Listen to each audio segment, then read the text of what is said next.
Hello my friends, and welcome back to another video. It has been a week since the last one, of course, but I was thinking it has been quite a while since I've done an income report. And so that is my plan for today. I'm gonna be bringing you inside my QuickBooks account and sharing with you exactly how much money we made last month, where that money came from, like which different products we were selling, what different sources of revenue, streams of revenue we had, and how much each of them were, and then also all of our major expenses and our profit margin. So we're gonna get really nitty-gritty into the numbers today. If you are down for that sort of thing, then keep on watching.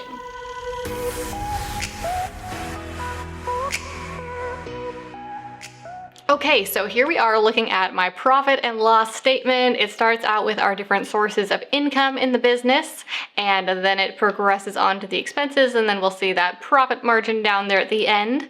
So starting out up here at the top, discounts given, that's not very exciting. That just means that we knocked a few dollars off a few products throughout the month, and so that's a little bit less money we made.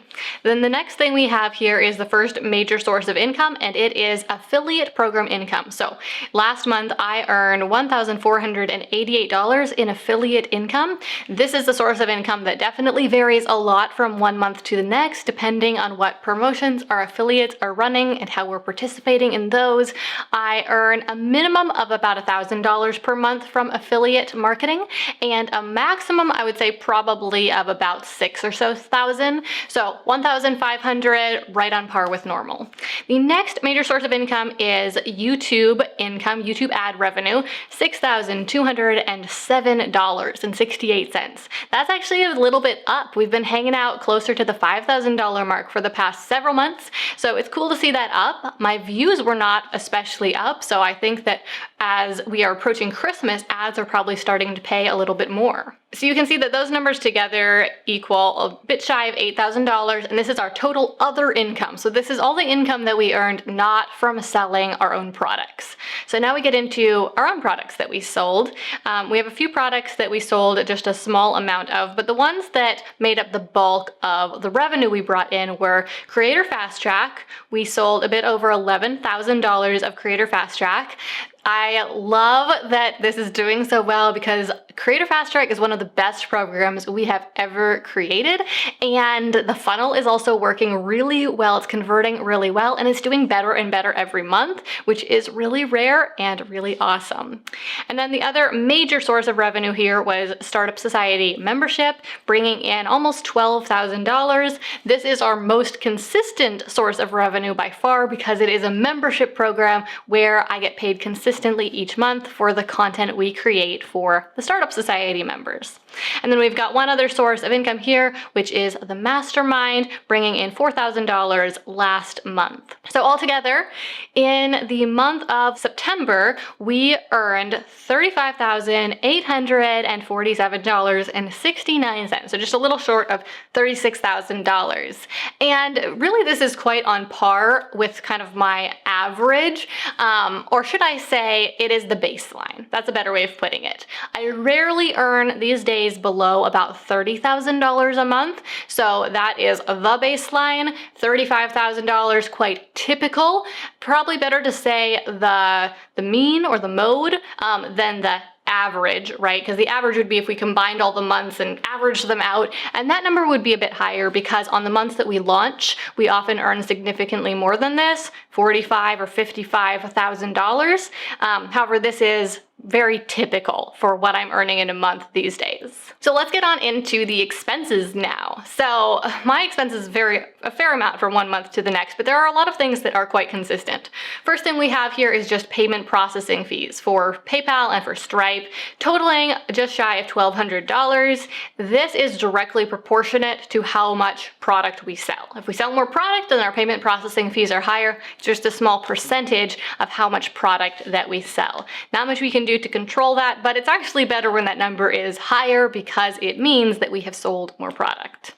Then the next category here would be continuing education and training. Fluctuates a lot from one month to the next, depending on whether maybe I decide to attend a business conference or I purchase a new course or something like that. Last month I didn't buy anything new, so this was just a few subscriptions that I have.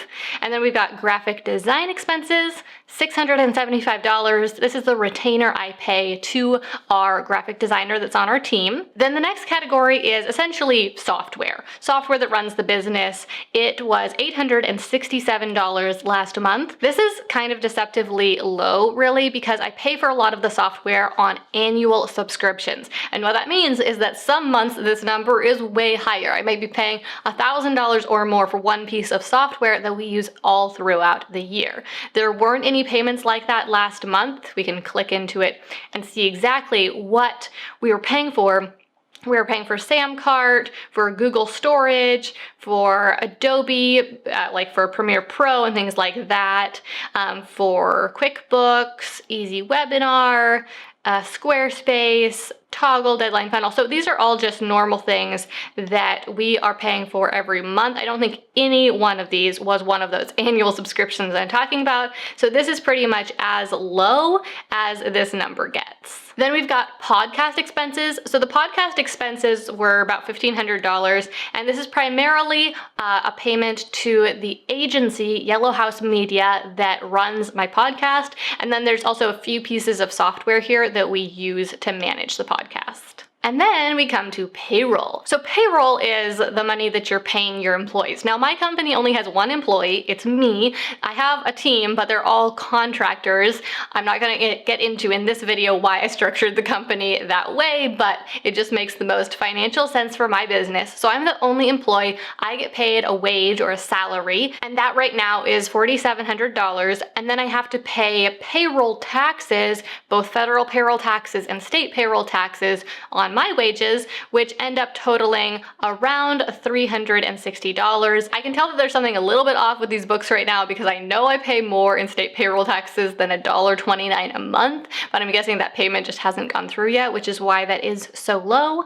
But yeah, so my salary costs me $5,000. I get paid $4,700, and then I also get the profits from my company, but those are owner's draws instead of my actual wages. More on that in just a minute. Okay, and then the next category is the biggest, and that is subcontractors. So last month I paid about $13,000 for the subcontractors that work in my business. This was for my business manager, otherwise known as my ops manager, a couple VAs that run my customer service, a video editor, and a couple other VAs that do some miscellaneous work for us. So altogether $13,000. Okay, and then the very last line item is telephone and internet.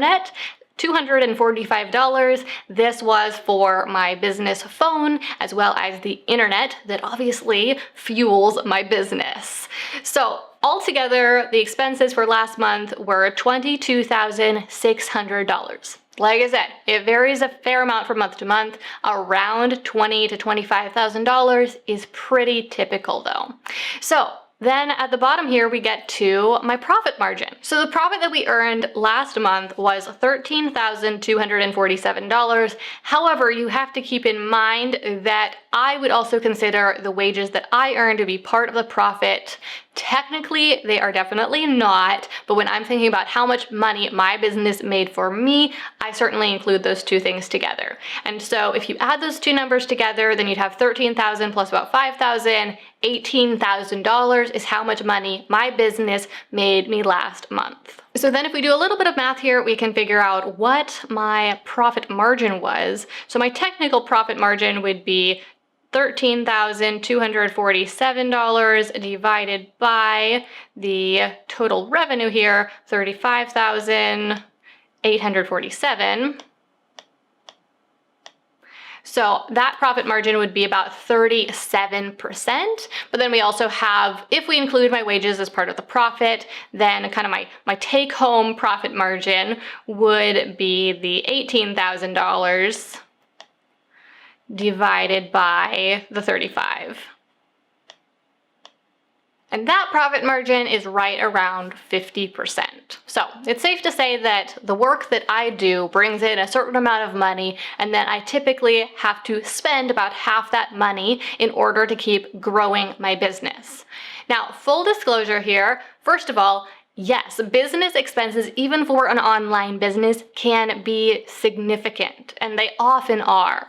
They don't have to be, though. Right now, I'm really focused on growing and scaling my company. It's something that I've been working on, from day one. I'm actively investing into my business and working on scaling it. And that is what I'm spending about 50% of our revenue on. However, I could sit back and just let my business run as is and not try to aggressively scale it. And if I did that, I could easily cut my expenses by at least half, which would mean that our profit margin, my take home, would be about 75%. And here's a cool little secret. If I did that, I also would be able to dramatically cut my working hours, because a lot of the work that I do is focused on working on growing the business. So right now I work 20 to 25 hours a week. I'd be able to cut my hours by more than half, which means that I would be earning significantly more while working a whole lot less, effectively earning way more per hour, which is cool to think about, but I am way too excited about growing my company. It is just a passion of mine. I really want to be expanding so that we can be sharing the products we've created with more and more customers. Helping more and more people to start and grow their own online businesses is something that lights me up and something that I'm very passionate about. And so even though I can look at the numbers and see that I could earn a lot more and work a lot less if I wasn't focused on growth, I know that I would not be nearly as satisfied with the work that I'm doing and with my business if I were to do that. I hope you enjoyed seeing this peek behind the curtain and diving into my QuickBooks account today, this income report. 2 questions for you. 1, what did you learn today? I hope that you found something about this video interesting or helpful, so share your biggest takeaway in the comments below. That would mean a lot to me. And the second thing is, I'm curious if you would like income reports to be a more regular thing.